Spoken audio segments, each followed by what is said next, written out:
Bismillah.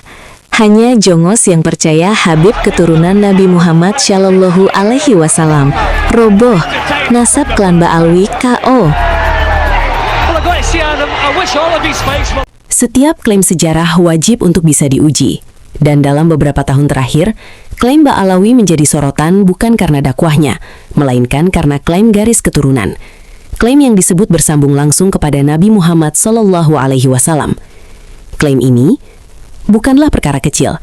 Ia menyangkut otoritas, status sosial, bahkan legitimasi keagamaan. Masalahnya, ketika klaim tersebut diuji dengan ilmu pengetahuan modern, mulai dari sejarah, filologi, hingga genetika. Mari kita mulai dari genetika. Data dari berbagai pengujian Y-DNA menunjukkan sejumlah besar individu klan Ba'alawi berada pada haplogrup G. Ini penting, karena jalur ini bukan jalur dominan Arab Adnani, apalagi Quraisy. Haplogrup G justru banyak ditemukan pada populasi Timur Tengah, pra-Arab, wilayah Kaukasus, Anatolia, Iran, dan sebagian komunitas Yahudi non-Arab. Genetika tidak bicara soal iman, ia hanya berbicara tentang jalur ayah biologis. Dan di titik ini, klaim Arab murni mulai goyah.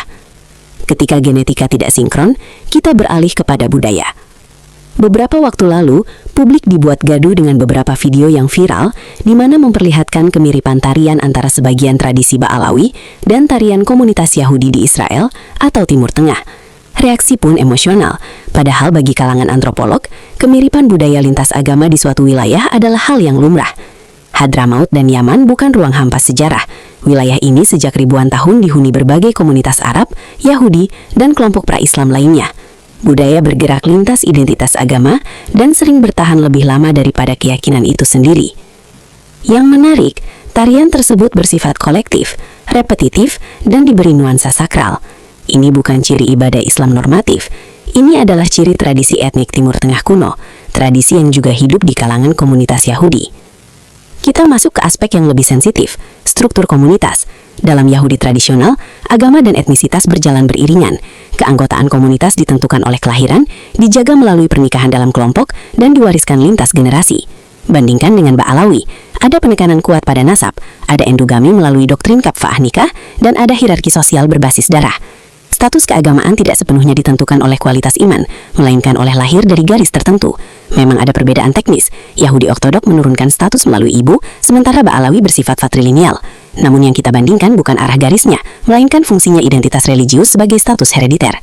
Di titik ini pola semakin jelas. Genetika menunjukkan komunitas yang relatif tertutup, budaya memperlihatkan jejak etnik regional, dan struktur sosial menempatkan darah sebagai pusat identitas. Kemudian hadir satu elemen yang sering menjadi jangkar legitimasi, yakni makam atau kuburan. Dalam praktik tertentu, makam justru disakralkan. Ia menjadi poros ziarah, simbol keberkahan, bahkan bukti nasab yang tidak boleh dipertanyakan.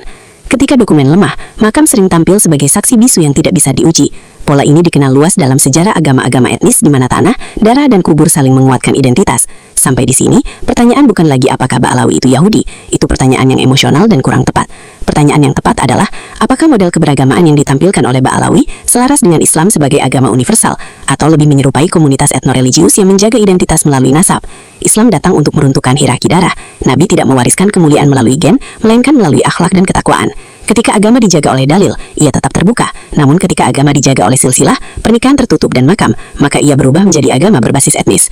Disinilah misterinya, bukan pada satu tarian, bukan pada satu data DNA, melainkan pada akumulasi pola, yang ketika disatukan tidak selaras dengan klaim sebagai keturunan Arab Adnani atau bangsa Quraisy. Narasi ini tidak sedang menghakimi iman siapapun, ia hanya mengingatkan satu hal, klaim suci tidak kebal dari verifikasi, iman yang sehat tidak takut pada fakta, dan kebenaran tidak pernah runtuh hanya karena diuji. Yang sering runtuh justru adalah mitos, ketika terlalu disakralkan tanpa bukti. Bila nasab mereka ingin diverifikasi, maka dibalas dengan kemarahan, kebencian, caci maki, menyebut iblis, dajjal, setan. Itulah jawaban para Habib, karena nasab mereka sudah tamat, knockout, alias palsu. Terima kasih banyak atas waktunya. Jangan lupa like and subscribe channel ini. Alhamdulillah.